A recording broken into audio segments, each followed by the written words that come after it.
الله نستعينه ونعوذ به من شرور أنفسنا ومن سيئات أعمالنا من يهد الله فلا مضل له ومن يضلله فلا هادي له وأشهد أن لا إله إلا الله وأشهد أن محمدا عبده ورسوله فأعوذ بالله من الشيطان الرجيم بسم الله الرحمن الرحيم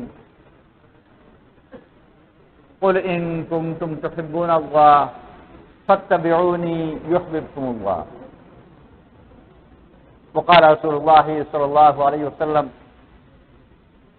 من عاد لي وليا فقد آذنته بالحرب وما تقرب إلي عبدي بشيء أحب إلي مما افترضت عليه ولا يزال يتقرب بالنوافل حتى أحبه فإذا أحببته كنت سمعه الذي يسمع به بصره الذي يبصر به يداه التي يبطش بها رجلاه التي يمشي بها وإن سألني أعطيته ولئن استعاذني لأعيذنه أو كما قال عليه الصلاة والسلام। আল্লাহ তাআলা রাসূল করিম সাল্লাল্লাহু আলাইহি ওয়াসাল্লামকে যখন পাঠালেন পুরা দুনিয়া হিদায়াতের জন্য, যে অঞ্চলে রাসূল করিম সাল্লাল্লাহু আলাইহি ওয়াসাল্লাম তশরিফ এনেছেন আরব দেশে, তার চারপাশেই বড় উন্নত সভ্যতাগুলো ছিল। উত্তরে রোম, দক্ষিণে ইয়ামান, পূর্বে পারস্য, পশ্চিমে ইউনান, সবগুলো উন্নত জাতি, উন্নত সভ্যতা, যাদের কাছে দুনিয়ার ধন দৌলত, ঐশ্বর্য,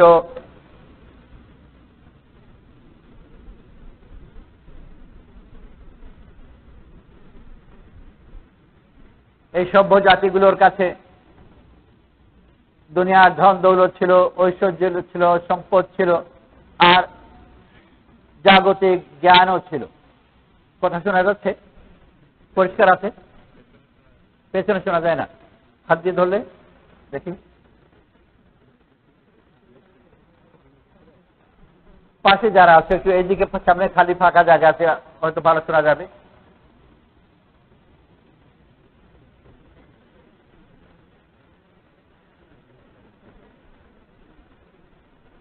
মাঝখানে আল্লাহ তাআলা রাসূল করিম সাল্লাল্লাহু আলাইহি ওয়াসাল্লামকে এমন এক কওমের কাছে পাঠিয়েছেন যাদের কাছে না জিনিসের কোনো সম্পদ ছিল আর না তাদের কাছে কোনো পার্থিব জ্ঞানের কোনো সম্পদ ছিল। আরব জাতি আর মুসলমান কওম উম্মত, তাদের সম্বন্ধে রাসূল করিম সাল্লাল্লাহু আলাইহি ওয়াসাল্লাম এই কথাও বলেছেন, ইন্না উম্মাতুন উম্মিয়াতুন লা নাকতুবু ওয়া লা নাহসুব। আমরা নিরক্ষর উম্মত, আমরা লিখিও না, গণনাও করি না, জানতেন না। আর এর কাছেই এই যে উন্নত জাতিগুলোর কথা বললাম, রোম, পারস্য, ইউনান, ইয়ামান, এদের কাছে ধন দৌলত, সম্পদ, সাম্রাজ্য আর দুনিয়ার সব পাণ্ডিত্য, দর্শন, গণিত শাস্ত্র, এসব কিছু তাদের কাছে ছিল। আর এই সব কিছুই তো উন্নতিরই মাপ, বড় উন্নত জাতিগুলো ছিল। আল্লাহ তাআলা রাসূল করিম সাল্লাল্লাহু আলাইহি ওয়াসাল্লামকে পাঠিয়েছেন এই সবগুলোকে মিটিয়ে দিয়ে সম্পূর্ণভাবে নতুন দিন প্রতিষ্ঠিত করতে, যে দিনকে নিয়ে একটা উম্মত গড়ে উঠছে। এরকম নয় যে আশেপাশে যে উন্নত জাতি আছে, উন্নত সভ্যতা আছে, ওইটা তো বহাল থাকবে, এটাকে আর একটু ভালো করা হবে, আর একটু উন্নত করা হবে না, ওটাকে বহাল রেখে আর একটু উন্নত করবার জন্য নয়, বরং ওইটাকে মিটিয়ে দিয়ে সম্পূর্ণভাবে নতুন বুনিয়াদের উপর দিন করছে। ওখানে কিছুই বাকি রাখা হবে না। হুয়াল্লাযী আরসালা রাসূলাহু বিল হুদা ওয়া দীনিল হক লিইয়ুযহিরাহু আলা দ্বীনি কুল্লি। বাকি সব কিছুর উপর এটাকে গালিব করে দেওয়া হবে, কিছু রাখবে না। ওমর রাদিয়াল্লাহু আনহু ইহুদিদের কাছ থেকে কিছু কথা লিখে এনেছিলেন, যে কথা ওনার দৃষ্টিতে বড় সুন্দর ভালো কথা ছিল। ওমর রাসূল করিম সাল্লাল্লাহু আলাইহি ওয়াসাল্লাম যখন দেখলেন তো খুব অসন্তুষ্ট হলেন, খুব রেগে গেলেন। ওমর রাদিয়াল্লাহু আনহু নতুন করে যেন আবার মুসলমান হলেন। আর রাসূল করিম সাল্লাল্লাহু আলাইহি ওয়াসাল্লাম এই কথা বললেন যে যদি মূসা আলাইহিস সালামও জীবিত থাকতেন তাহলেও এই উম্মতে রাসূল সাল্লাল্লাহু আলাইহি ওয়াসাল্লামের অনুসরণ ছাড়া কোনো পথ থাকতো না, কোনো গত্যন্তর থাকতো না। আশেপাশে থেকে কিছুই নেননি, নিজে উৎসাহিত করেন। পারস্য সাম্রাজ্যের পতন হলো, গনিমতের মালের মধ্যে বড় দামি একটা কালীন ছিল, কার্পেট, সোনার সুতার হীরা জওহরের নকশা করা পাথর দিয়ে, বহুত মূল্যবান, যেগুলো কল্পনাও করা মুশকিল। ওটা গনিমতের মালের মধ্যে মদিনায় আনা হয়েছে। ওমর রাদিয়াল্লাহু আনহু পরামর্শ করলেন কি করা যায়, এইটার ব্যাপারে আলাদা করে পরামর্শ করলেন। বড়ই বিশেষ ধরনের সম্পদ হওয়ার কারণে কি করা যায়। অনেক সাহাবারা রায় দিলেন যে এটা থাকুক, পরবর্তীকালে যারা আসবে তারা দেখবে যে আল্লাহ তাআলা মুসলমানদেরকে কিসব ফতোহাত দিয়েছিল আর কিসব গনিমত এসেছিল। আলী রাদিয়াল্লাহু আনহু রায় দিলেন ইসলাম এসেছে তার আগের সব কিছুকে নিশ্চিহ্ন করে দেওয়ার জন্য, এটাকেও নিশ্চিহ্নই করে দেওয়া হবে, এটা কোনো চিহ্ন রাখার কোনো প্রয়োজন নেই। ওমর রাদিয়াল্লাহু আনহু এই রায় গ্রহণ করলেন আর কেটে কেটে টুকরো টুকরো করে গনিমতের মালের মধ্যে বণ্টন করে দিলেন। ওইটার ছোট ছোট টুকরাও মূল্যবান সম্পদ ছিল, কারণ সোনার সুতা দিয়ে বানানো, হীরা জওহর দিয়ে নকশা করা, তো ছোট একটা টুকরাও মূল্যবান সম্পদ, কিন্তু নিশ্চিহ্ন করে দিলেন।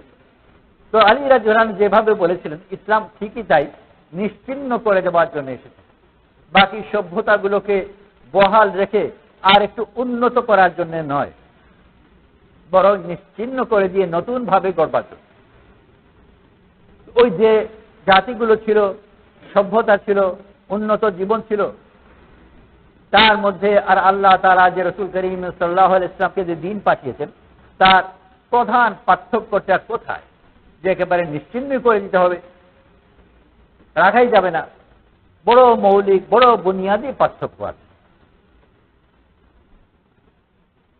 সভ্যতাগুলো স্বনির্ভর জীবন গড়ে তুলে তার দক্ষতা দিয়ে, আর আল্লাহ তাআলা দ্বীন পাঠিয়েছেন মানুষকে সম্পর্ক গড়া শেখাবার জন্য, যেন সে মাহবুব হয়। একটা রাজবাড়িতে প্রহরী আছে, প্রহরীর কাজ পাহারা দেওয়া। বাবুর্চি আছে, তার কাজ রান্না করা। ধোপা আছে, তার কাজ পরিষ্কার করা, কাপড় ধোয়া। ওরকম অনেকেই আছে বিভিন্ন কাজ। রানী আছে বাড়িতে, রাজবাড়ি, রানীর কাজ প্রহরী পাহারা দেওয়া রানীর কাজ তা নয়, বাবুর্চির রান্না করা রানীর কাজ তা নয়, ধোপার কাপড় ধোয়া রানীর কাজ তা নয়। রানীর কাজ কি তাহলে? রানীর কোনো কাজ নেই। রানীর কাজ তো বলা যাবে না, কিন্তু রানীর কাছ থেকে এইটা জিনিসই আশা করা যায়, প্রত্যাশা করা হয়, চাওয়া হয় যে সে সুন্দর হবে, যেন সে প্রিয় হয়। রানীর কাজ কোনো কাজ নেই, রানীর কাজ শুধু সুন্দর হওয়া, জাহিরি ভাবে বাতিনি ভাবে। রাজা যেন রানীকে দেখলেই তার ভালো লাগে, মনে শান্তি পাওয়া যায়, তৃপ্তি পাওয়া যায়। রানী যদি ওরকম সর্বর্থে সুন্দর হতে পারে, তাহলে তার অনিচ্ছায় ও জানতে গোটা রাজ্যের উপর, গোটা প্রজাদের উপর বড় প্রভাব থাকবে, বিরাট উপকার হবে। উপকারটা কিভাবে হবে? রাজা কার উপর রাগ করেছে, আর রাগ করে তাকে মৃত্যুদণ্ডই দেবে, সিদ্ধান্ত নিয়ে নিয়েছে। এমন সময় রানীর সামনে হাজির হলো, রানীকে দেখেই রাজার মন ভরে গেল, খুশ হয়ে গেল। রানীর কথা মনে পড়লো, কথা মনে পড়াতেও তার মনে তৃপ্তি লাগলো, আনন্দ লাগলো। তো রানীর এমন একটা চরিত্র, যে চরিত্র রাজা যখনই তার কথা শুনে, তার কথা ভাবে, তার চেহারা দেখে, রাজার মনে তৃপ্তি আসে। আর মানুষ যখন মনের ভিতর আনন্দ অনুভব করে, তখন অন্যের উপর সে নরম হয়ে যায়, তার রাগ নিভে যায়, তার ক্ষমা বাড়ে, বদান্যতা বাড়ে। তো যাকে মৃত্যুদণ্ড দেওয়ার সিদ্ধান্ত নিয়েছিল, রানীর কথা একবার ভাবার কারণে, কোনো কারণে হঠাৎ করে রানীর কথা মনে পড়েছে, আর এই কথা মনে আসতে তার মনের মধ্যে একটা তৃপ্তি এসেছে, সে তৃপ্তির কারণে তার রাগ দমে গেল আর সেই ব্যক্তিকে মাফ করে দিল। তো রানী জানেও না যে এরকম কাউকে মৃত্যুদণ্ড দেওয়ার সিদ্ধান্ত নিয়েছে, আর তাকে যে মাফ করে দিয়েছে তাও জানে না, কিছুই জানে না। তার উপস্থিতি, তার সৌন্দর্য গোটা রাজ্যকে শান্তিতে রেখেছে, নিরাপদ রেখেছে, দয়ার মধ্যে রেখেছে। রানীর কোনো কাজ নেই, রানীর কাজ শুধু এইটাই যে তার অস্তিত্বই এমন হবে যে শান্তি দেয়। রান্না করে নয়, কাপড় ধুয়ে নয়, অন্য কোনো কাজ করে নয়, তার জাহিরি বাতিনি সৌন্দর্য দিয়ে। তার চেহারা দেখলে সুন্দর লাগে, তার কথা শুনলে সুন্দর লাগে, তার আচরণ ভালো লাগে, তার কথা ভাবলে মনে আনন্দ লাগে। এই দুই ধরনের জীবন। এক জীবন হলো দক্ষতা নির্ভর, একটা কাজের মধ্যে কে কত দক্ষ, আর আরেক জীবন হলো গুণ নির্ভর। প্রহরী যে আছে তার সার্থকতা তার কাজে দক্ষ হওয়ার মধ্যে।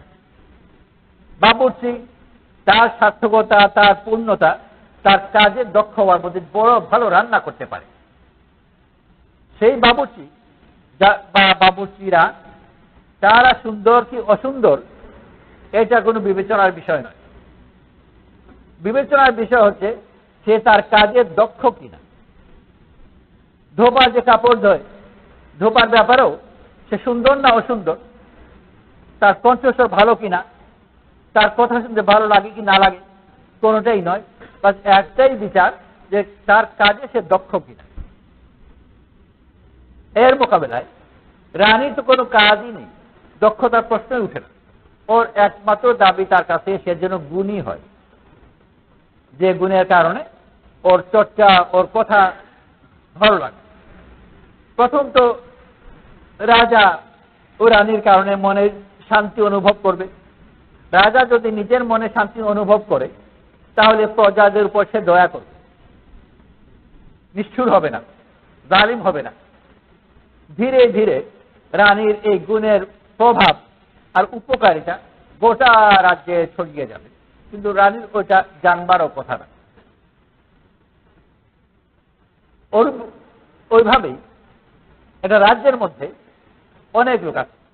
কৃষকরা কৃষি কাজ করে, ব্যবসায়ীরা ব্যবসা করে, যোদ্ধারা যুদ্ধ করে, আরো অনেক ব্যক্তি, অনেক সম্প্রদায়, অনেক পরিবার অনেক কাজ নিয়ে ব্যস্ত। দেশের রাজা আছে, রাজা কি করে? রাজা কিছুই করে না, ওর কোনো কাজ নেই, না কৃষিকাজ, না ব্যবসা, না যুদ্ধ। রাজার কোনো কাজ নেই। রাজার কাজ ওই একটাই, সুন্দর হওয়া। রাজার কথা ভাবতেই প্রজার জন্য ভালো লাগে, ওর জন্য মনে শান্তি আছে। তো রাজার কাজ গোটা রাজ্যের মধ্যে শান্তি রক্ষা করা। শান্তি রক্ষা সে কি দিয়ে করবে? তার নিজ গুণ দিয়ে। সেজন্য ইতিহাসেও কোন রাজার সম্বন্ধে আলোচনা হয়, বড় গুণী রাজা ছিলেন, তো রাজাদের সম্বন্ধে তার কোনো কাজের দক্ষতার আলোচনা হয় না, বরং রাজার জন্য তার সার্থকতা হলো বড় জনপ্রিয় রাজা ছিলেন। ইতিহাস এভাবেই বলে যে বড় জনপ্রিয় রাজা ছিলেন, প্রজাদের কাছে বড় মাহবুব ছিলেন। তো রাজার ওই একই কাজ, রানীর যেরকম কোনো কাজ নয়, একটাই মাহবুব হওয়া। রাজারও ওরকম গোটা রাজ্যে রাজার নিজের কোনো কাজ নেই, বাকি তো সব প্রজারা বিভিন্ন কাজ করবে। রাজার সিফতের পূর্ণতা, তার কামাল হচ্ছে মাহবুব হওয়ার মধ্যে, যে গোটা রাজ্যের রাজা মাহবুব ছিল। মাহবুব কি দিয়ে হয়? মাহবুব হয় সৌন্দর্য দিয়ে।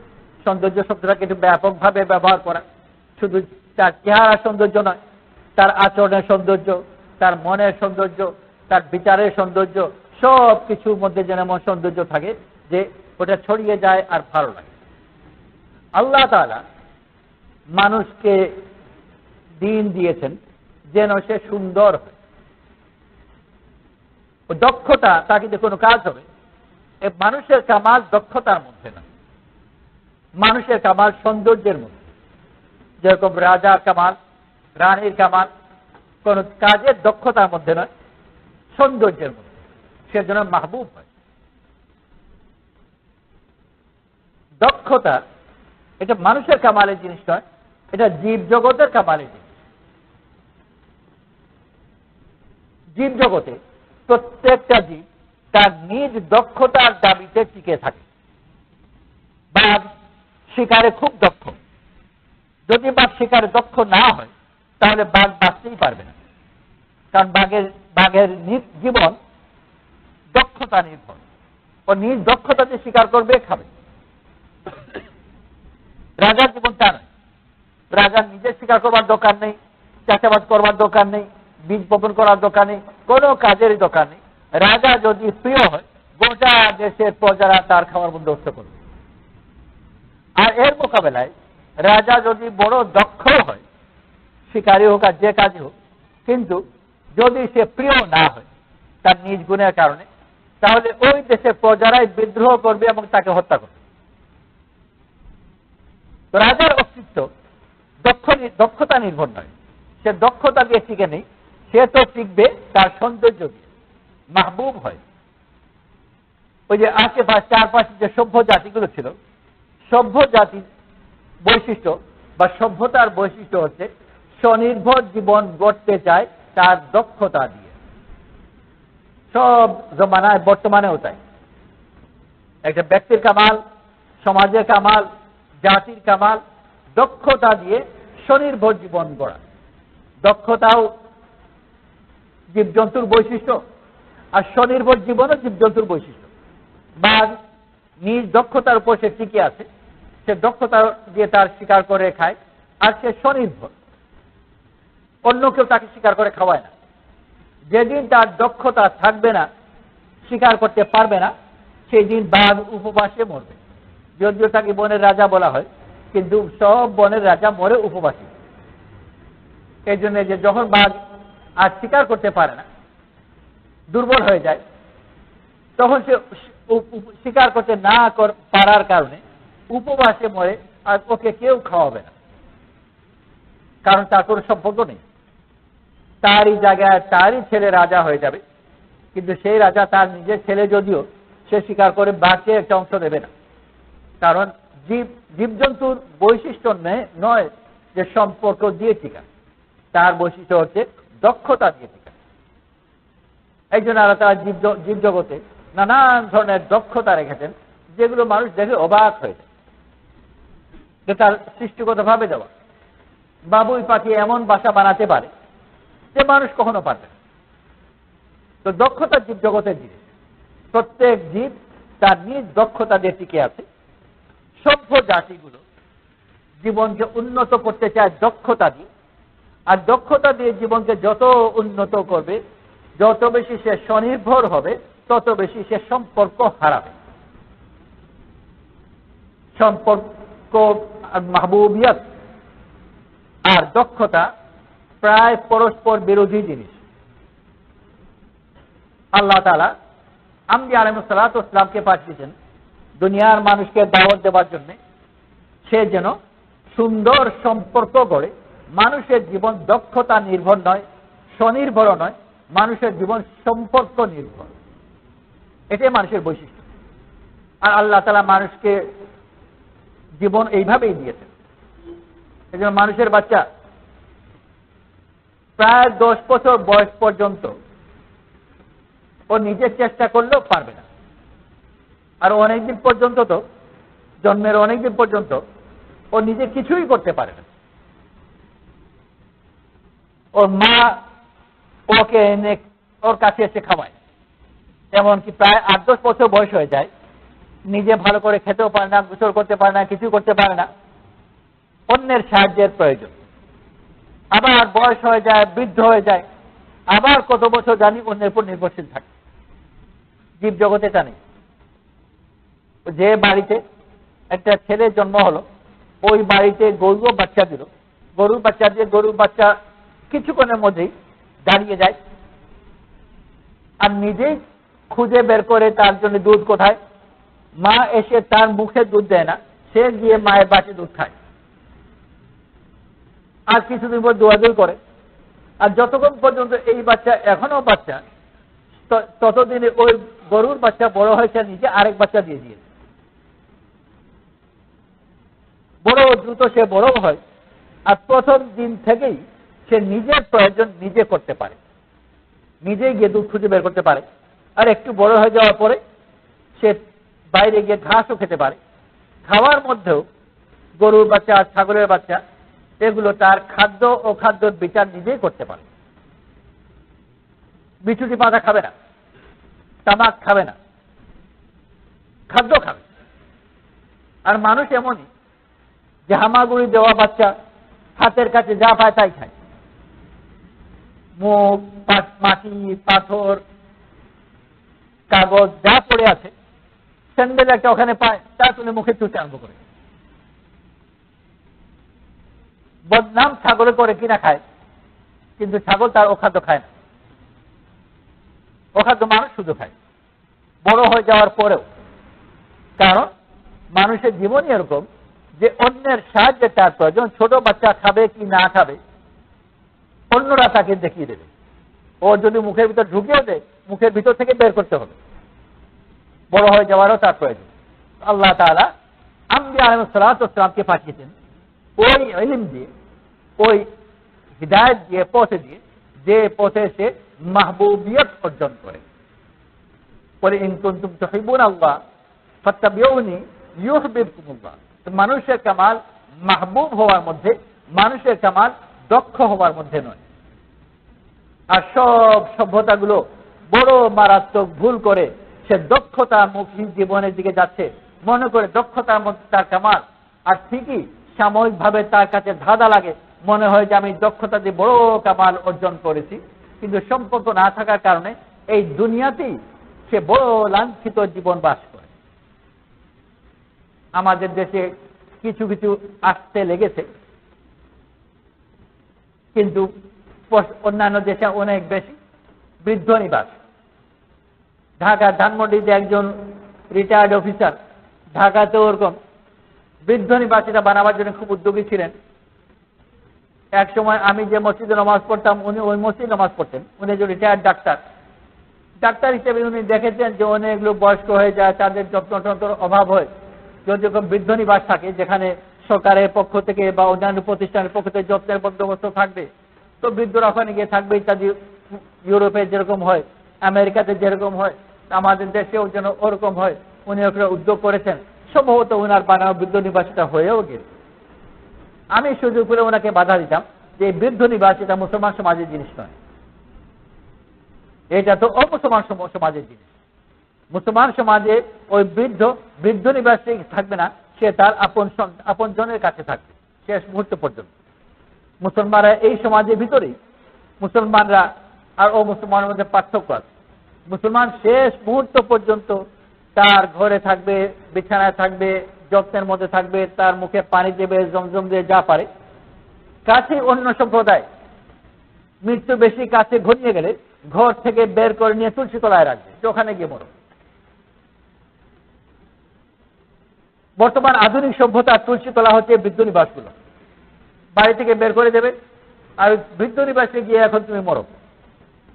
সারা বছরে কেউ তার খোঁজও করবে।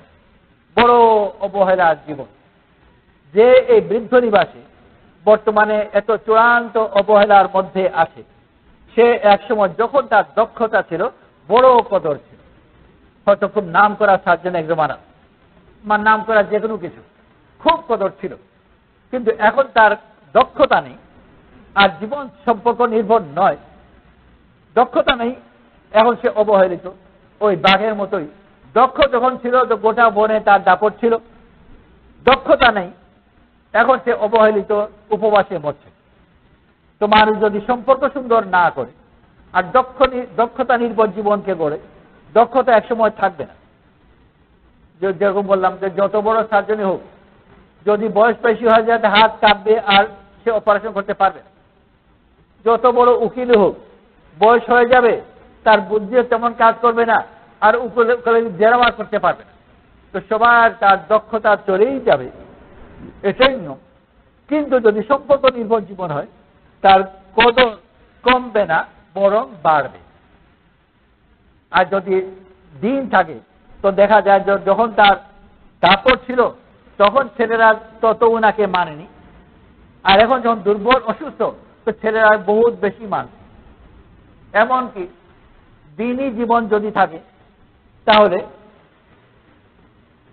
স্বনির্ভর থাকা অবস্থায় যত মানে, অসুস্থ হয়ে যাওয়ার সময় বার্ধক্যে তার কথা অনেক বেশি মানে, অনেক বেশি তাকে আদর করে, আর মৃত্যুর পরে আরো বেশি মানে।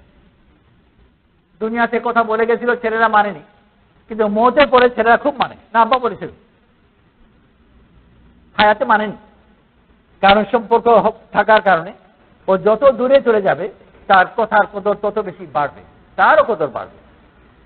কিন্তু এর মোকাবেলায় যদি দিন না থাকে, স্বনির্ভর জীবন করতে চায়, আর স্বনির্ভর জীবন তার দক্ষতা যখন থাকবে না, তো জঙ্গলের বাঘের মতো হবে, বড় অবহেলা, তার জীবন শেষ হবে। আল্লাহ তাআলা আম্বিয়া আলাইহিস সালাতু ওয়াস সালামকে পাঠিয়েছেন পুরা দুনিয়ার মানুষকে মাহবুবিয়তের দাওয়াত দেওয়ার জন্য। আম্বিয়ারা এসেছেন, শিক্ষাও দিয়েছেন, নবীদের দেওয়া শিক্ষা, যেটার অনুসরণ এই মাদ্রাসাগুলোতে করবার চেষ্টা করা হয়। আর সভ্য জগতের শিক্ষার মৌলিক পার্থক্য এটাই যে দ্বীনি শিক্ষা তার লক্ষ্য তাকে মাহবুব বানানো। সেই জন্য কোন দ্বীনি শিক্ষার মধ্যে, সিলেবাসের মধ্যে কোন ধরনের উপার্জনের জীবিকার কোন দক্ষতা শেখানো হয় না। কোন কাজে লাগার মতো, যেটা সমাজে কোনো কাজে লাগবে, কৃষি কাজ কিছু শিখাই, মুরগি কেমন করে পালতে হয় কেমন করে কিছু শিখাই, কিছু দর্জিকেও শিখাই। কোন ধরনের কোন দক্ষতা জীবিকা উপার্জনের কিছু শিক্ষা দেওয়া হয় না। সম্পূর্ণ দিনের শিক্ষার লক্ষ্য হচ্ছে তাকে মাহবুব বানানো, আল্লাহর কাছে মাহবুব প্রথমত, আর এর পরবর্তীতে নিজের কাছেও পরস্পরের কাছে যেন মাহবুব হয়। তো রাসূল সাল্লাল্লাহু আলাইহি ওয়াসাল্লাম অনেকটা মেহনত করে গেছেন, যে মেহনতে সবাই আল্লাহর কাছে মাহবুব হয়, আর নিজেদের মধ্যে মাহবুব হওয়ার বড় গুরুত্ব দিয়ে গেছেন। রাসূল করিম সাল্লাল্লাহু আলাইহি ওয়াসাল্লামের ওফাতের পরে সাহাবাদের মধ্যে ওইটার বোঝ ছিল, ওই চিন্তার মধ্যে প্রায় মগ্ন থাকতেন। ওসমান রাদিয়াল্লাহু আনহু একবার বসে বসে ভাবছেন, চিন্তায় ডুবে আছেন। ওমর রাদিয়াল্লাহু আনহু এলেন, সালাম করলেন, সালামের খেয়াল করলেন না। তারপর ওমর রাদিয়াল্লাহু চলে গেলেন, গিয়ে আবু বকর সিদ্দিক রাদিয়াল্লাহু আনহুর কাছে নালিশ করলেন যে ওসমানকে আমি সালাম করলাম, উনি আমার সালামের উত্তর দিলেন না। আবু বকর সিদ্দিক রাদিয়াল্লাহু আনহু এলেন, আর এসে জিজ্ঞেস করলেন যে এরকম ঘটনা নাকি। ওসমান রাদিয়াল্লাহু বললেন যে আমি তো কোনো সালাম শুনিনি। তখন ভাবলেন যে হয়তো আমি কোনো চিন্তায় মগ্ন ছিলাম। এরপরে আলোচনা হলো, কোন সভ্য জাতিতে, সে আমাদের দেশে হোক আর দুনিয়ার যে কোনো দেশে হোক, একজন গিয়ে যদি আরেকজনকে সালাম করে, সে তার নিজ ভাষায়, নিজ সমাজের নিয়ম অনুযায়ী আমাদের সালাম বলবে, অন্য হয়তো নমস্কার বলবে, কিছুটা বলবে, আর সে সালামের উত্তর দিল না, এই জন্য হাইকোর্টে গিয়ে কেস করবে নাকি? আর যদি বা কেস করে, ওই কেসকে কেউ গুরুত্ব দেবে? উকিল, মুক্তার, জজ, আর ওই জন্য কি স্বয়ং প্রেসিডেন্ট চলে আসবে বিচার করবার জন্য? কিন্তু আল্লাহ তাআলা এমন এক উম্মত গড়েছেন যেখানে সম্পর্কের গুরুত্ব এত বেশি যে ওমর রাদিয়াল্লাহু আনহু সালাম করলেন, উত্তর দিলেন না, উনি গিয়ে বললেন কাকে? খলিফাকে। আবু বকর সিদ্দিক রাদিয়াল্লাহু আনহু দায়িত্বে সম্পূর্ণ খেলাফত। তো ওই সময় ওনাকে বললেন, আবু বকর সিদ্দিক রাদিয়াল্লাহু আনহু এই কথা বললেন না, আরে কি ব্যক্তিগত ছোটখাটো ব্যাপার নিয়ে আমার কাছে আসো, আমার কত দায়িত্ব আছে। বরং এত গুরুত্ব দিলেন যে নিজে গিয়ে জিজ্ঞেস করলেন, আর এটা ব্যাপারে আলোচনা করলেন। দেখেন, এইটাই তো নবুয়তের প্রধান বিষয়। দেশের কোথায় কি ভেঙে গেল, কোন সম্পদ নষ্ট হলো, এইটা অত কোনো গুরুত্ব নেই। সম্পদ নষ্ট হওয়া, সম্পদ আসা, এটা কোনো গুরুত্বের ব্যাপার নয়। গুরুত্বের ব্যাপার হচ্ছে সম্পর্ক নষ্ট হওয়া, এইটাই সম্পদ। সেই জন্য গোটা উম্মতকে এই সম্পর্ক নির্ভর জীবন শিখিয়েছেন। এটাই আল্লাহ তাআলা দ্বীন পাঠিয়েছেন পুরা দুনিয়াকে ডাকবার জন্য, যে তোমরা আল্লাহর কাছে মাহবুব হও। আল্লাহর কাছে যখন মাহবুব হবে, আল্লাহ তাআলা পরবর্তীতে পরস্পরকে নিজেদের মধ্যে মাহবুব বানিয়ে দেবেন। আর মাহবুব হয় কি দিয়ে? মাহবুব হয় গুণ দিয়ে, দক্ষতা দিয়ে নয়। দক্ষতা দিয়ে স্বনির্ভর হয়, আর মাহবুব হয় গুণ দিয়ে, গুণী। আল্লাহ তাআলার নিজের সিফতের কারণে আল্লাহ তাআলা নিজেও মাহবুব মখলুকের কাছে। ঈমান এই মহব্বতের নাম। আল্লাযীনা আমানু আশাদ্দু হুব্বান লিল্লাহ, ঈমানদাররা আল্লাহকে বেশি ভালোবাসে। আর আল্লাহকে ভালোবাসা বাড়াবার জন্য তরিকা কি? আল্লাহওয়ালা বলে থাকেন যে আল্লাহ তাআলার সিফতের আলোচনা করো, আল্লাহ তাআলার সিফতের দিকে ধ্যান করো, দিলের মধ্যে আল্লাহর মহব্বত পয়দা হবে। তো সিফতের কারণ মহব্বত হয়। আল্লাহ তাআলা সিফতওয়ালাকে ভালোবাসেন, সুন্দর, যত ধরনের সুন্দর হতে পারে। আল্লাহ তাআলা নিজেও সুন্দর, সুন্দর ভালোবাসেন। আল্লাহ জামিল ইউহিব্বুল জামাল, নিজেও সুন্দর, সুন্দর ভালোবাসেন। এই জন্য আম্বিয়া আলাইহিস সালাতু ওয়াস সালামকে পাঠিয়েছেন মানুষকে সুন্দর বানাতে, যেন আল্লাহ তাআলা নিজে তাকে ভালোবাসেন। আর যাকে আল্লাহ তাআলা ভালোবাসবেন, আল্লাহ তাআলা তার জন্য মাহবুবিয়তকে ঢেলে দেবেন। যাকে আল্লাহ তাআলা ভালোবাসেন, জিবরিল আলাইহিস সালামকে ডাকেন আর ডেকে বলেন যে অমুককে আমি ভালোবাসি, তুমিও তাকে ভালোবাসো। জিবরিল আলাইহিস সালাম এসে আসমানের ফেরেশতাদেরকে ডাকেন আর ডেকে ঘোষণা করেন যে অমুককে আল্লাহ ভালোবাসেন, আমিও ভালোবাসি, তোমরাও ভালোবাসো। তখন গোটা মাখলুকের মধ্যে তার মাহবুবিয়তকে ঢেলে দেওয়া। তো দ্বীনের কামাল মাহবুব হওয়া। এই জন্য প্রায় আল্লাহওয়ালাদের জীবন যদি পর্যালোচনা করা যায়, একবার নবী থেকে নিয়ে পরবর্তী যে কোনো জমানা পর্যন্ত আল্লাহওয়ালা যে এত মাহবুব হয়েছেন, হাজারো লাখো বছর থেকে তাদের সম্মান কদর কোন দক্ষতার কারণে নয় যে অমুক ওলি আল্লাহ এই কাজে খুব দক্ষ ছিলেন। কোন দক্ষতা পাওয়াই যাবে না, বরং তাদের মধ্যে পাওয়া যাবে শুধু জামাল, বিভিন্ন ধরনের সিফত, যে সিফতের কারণে তারা মাহবুব। শুনেছি হিন্দুস্তানের বড় একজন আলিম আল্লাহওয়ালা নাকি হযরত মাওলানা ইলিয়াস রহমাতুল্লাহ আলাইহি সম্বন্ধে বলেছিলেন একটা উক্তি, যে এই লোক যে আল্লাহওয়ালা আমার একটা কথাতে ইয়াকিন হয়ে গেছে। যে কি কথা সেটা? চিন্তা করে দেখলাম যে ইনি কোনো কাজের না। এই লোককে কোনো কাজে লাগালে দুনিয়াতে একটা কাজ চিন্তা করা যায় না যে এই মৌলভী ইলিয়াস করতে পারবে। যে কোনো কাজে লাগানো যায়, ও পারবে না, কোনো কাজের না। আল্লাহওয়ালাদের এটা কাছে পাবে, তারা কোনো কাজের হয় না, তারা মাহবুব হয়। আর মাহবুবিয়ত কোনো কাজের জিনিস নয়। ফুলকে বড় ভালোবাসে, ফুল দিয়ে কি উপকার হয়, কি কাজ হয়? তো কোনো কাজ হয় না। কাজও কি দিয়ে? কাজও গোবর দিয়ে। গোবর দাম দিয়ে কিনে, কারণ বড় কাজের। গোবর দিলে ফল ভালো হয়, ফুল ভালো হয়। ফুলের দাম কেন? কোনো কাজের না। ফুলের দাম মাহবুবিয়তের কারণে, সুন্দর মাহবুব। এই জন্য তো উপকারী হওয়া ওটা গোবরের বৈশিষ্ট্য, আর সুন্দর হওয়া ফুলের বৈশিষ্ট্য। আর ফুল কোনো কাজের জিনিস নয়, কিন্তু কদর ওইটারই। ডাক্তার উপকারী, সেজন্য বড় বেতন দিয়ে যত্ন করে আলাদা কামরা দিয়ে ডাক্তারকে একেবারে 24 ঘন্টার জন্য রেখেছে। ধনী লোক, তার মা অসুস্থ, মায়ের সেবা যত্নের প্রয়োজন। ভালো যে 24 ঘন্টা ডাক্তারের প্রয়োজন, কখন কোন ছবি খারাপ হয়ে যায়, কখন কোথায় ডাক্তারকে ডেকে আনবো। যেহেতু ধনী লোক, যত বেতন প্রয়োজন বড় অঙ্ক দিয়ে ডাক্তার সাহেবকে এসি কামরা দিয়ে ওনার জন্য সব যত্ন দিয়ে রেখেছে 24 ঘন্টার যত্নের জন্য। মা বিছানায়, তো ডাক্তার সাহেবকে কেন রেখেছেন? যে মা অসুস্থ, চিকিৎসার জন্য প্রয়োজন, অর্থাৎ বড় উপকারী। মাকে কেন রেখেছ? এত যত্ন করে, মা তার কি উপকার হয়? যে মায়ের কোনো উপকারী হয়, কোনো উপকারের জন্য নয়, বড় মায়ের ব্যাপারে কি উপকারিতা এই প্রশ্নই অবান্তর। কোনো ভদ্রলোক এই প্রশ্নই করবে না। এই কথা জিজ্ঞেস করে যে তোমার মায়ের দ্বারা কি উপকার হয়, কোনো ভদ্রলোক এই প্রশ্নই করবে না। যে প্রশ্ন করে উত্তর তো পরবর্তী কথা, এই প্রশ্নের কারণে সে বেইজ্জত হয়ে যাবে। যে এই লোকের কোনো জ্ঞান বুদ্ধি নেই, মা ব্যাপারে জিজ্ঞেস করে যে কি উপকারিতা, তো মা কি গোবর নাকি উপকারিতা খুঁজছে? তো ফুল যাচ্ছে, তার কোনো উপকারিতা নেই। মাহবুব আল্লাহ তাআলা চান এই উম্মতের প্রত্যেক ব্যক্তি আল্লাহর কাছে মাহবুব হবে, আর নিজেদের কাছেও মাহবুব হবে। কি দিয়ে? তার ওই সিফত দিয়ে। ওই সিফতের জন্য আল্লাহ তাআলা আম্বিয়া আলাইহিস সালাতু ওয়াস সালামকে পাঠিয়েছেন। তারা পেটে মেহনত করেছেন, পথে দেখিয়েছেন যে কোন পথে মেহনত করলে তারা সিফতওয়ালা হয়, গুণী হয়, যেন সে মাহবুব হয়। আর আমরা দুনিয়ার শিক্ষা যেটাকে বলি, ওইটা হলো মেহনত করে তাকে দক্ষ বানায়, তাকে গুণী বানায় না। ওটা তার লক্ষ্য নয়। কেউ যদি গুণী হয়ে যায় ওটা ঘটনা, ওটা লক্ষ্য নয়, বরং তাকে দক্ষ বানানো। আল্লাহ তাআলা আম্বিয়া আলাইহিস সালামকে পাঠিয়েছেন মানুষকে মাহবুবিয়তের পথ দেখাবার জন্য। আল্লাহ তাকে ভালোবাসবেন, আর আল্লাহ যাকে তাকে ভালোবাসবেন, ওর আর কি বাকি থাকে? আল্লাহ তাআলা তাকে নিজে থেকেই গোটা আলমের মধ্যে তাকে মাহবুব বানাবেন। এর জন্য আল্লাহর পথে বের হয়ে আমরা মাহবুবিয়তের পথ অবলম্বন করি। দক্ষতার পথ নয়, দক্ষতার জন্য আল্লাহ তাআলা নিম্নমানের জীবকে পয়দা করেন।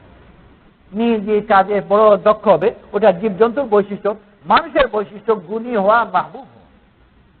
নবীরা এই জন্য আমাদেরকে দিন শিখেছেন, আর সম্পূর্ণ দিন আমাদেরকে ওই সিফত শিখায় যার দ্বারা সে মাহবুব হবে। কোরআন শরীফের মধ্যে, হাদিস শরীফের মধ্যে, ফিকহের মধ্যে কোনো একটা অংশ নেই যার দ্বারা কোনো দক্ষতা শেখা যায়। সেই জন্য সম্পূর্ণ দিনই তালিমের মধ্যে দক্ষতার কোনো জায়গা নেই। সম্পূর্ণ দিনই তালিমের মধ্যে, দিনই মেহনতের মধ্যে, তরিকার মধ্যে হোক আর তবলিগের মধ্যে হোক আর যে জমানাতে হোক, সব গুণ বানাবার মেহনত, যেন গুণী হয়, মাহবুব।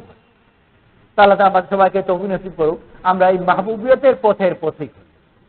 এর জন্য ভাই আল্লাহর পথে বের হয়ে ওইসব সিফত নিজের মধ্যে অর্জন করি, যে সব সিফতের কারণে আল্লাহ তাকে ভালোবাসবেন, আর আল্লাহ যাকে ভালোবাসবেন আল্লাহ তারা তো মখলুকের কাছে তাকে নিজেই মাহবুব বানিয়ে দেবেন।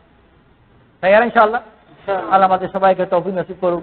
এর জন্য সবাই নিয়োগ করি ইনশাআল্লাহ যে ছাত্র যারা আছি ফারিগ হয়ে গেলে, পড়া শেষ হয়ে গেলে 1 বছর সময় দিয়ে তারপর অন্য কোনো কাজে হাত দেব। ঠিক আছে ইনশাআল্লাহ? গতকালকে অনেকে এই নামটা প্রায় সবাই দিয়ে দিয়েছেন, তবু আজকেও তো আর নতুন মজমা থাকতে পারে। তো গতকালকে যারা নাম দিয়েছেন তাদেরকেও আবার অনুরোধ করবো যে আবার দাঁড়ায় ইনশাআল্লাহ, যে পড়া শেষ হয়ে গেলে অন্য যে কোনো কাজে হাত দেওয়ার আগে 1 বছর সময় আল্লাহর পথে দিয়ে তারপর ইনশাআল্লাহ অন্য কাজে হাত দেবো। এই যে বিসমিল্লাহ করে নিয়াত করে দাঁড়ায়।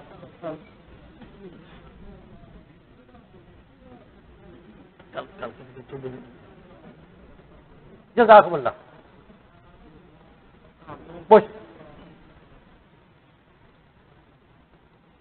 যাদের এই বছর পড়া শেষ হয়ে যাচ্ছে, অর্থাৎ এই বছরই স্যারের জন্য বেরোবো, তো তারাও 2-4 জন আছে, গত কাছে 2 জন ছিলেন, আজকেও তারাও থাকতে পারেন, তারা মেহরবানি করে আবার দাঁড়ায়। গতকাল ছিলাম তারাও দাঁড়ায়, নতুন হলে আবার দাঁড়ায়, ওই দুজনই। জাযাকুমুল্লাহ।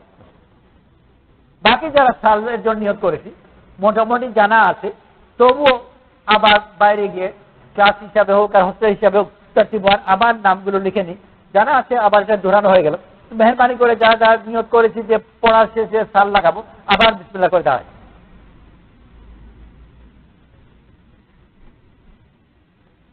আর একটু হালকা করে এই নামগুলো আবার নতুন করে নিই, যেগুলো আগে থেকে আছে আবার দেখে নিই যে ক্লাস হিসাবে কিভাবে করা হয়। ক্লাস হিসাবে, জামাত হিসাবে, হ্যাঁ জামাত হিসাবে ভাগ হয়ে যায়, আর লিস্ট করে নেই যে পড়ার পর ইনশাআল্লাহ সাল লাগাবো। জামাত হিসেবে মেহর করে আলাদা থেকে ভাগ হয়ে যায়, খুব দ্রুত হয়ে যাবে। জামাত ভাগ হয়ে গেলে একটা জামাত খুব বেশি জন থাকবে না।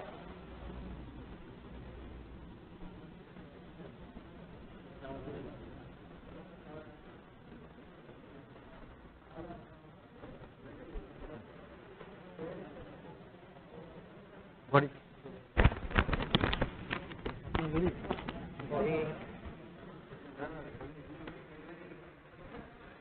19 मई बाद अल असर 19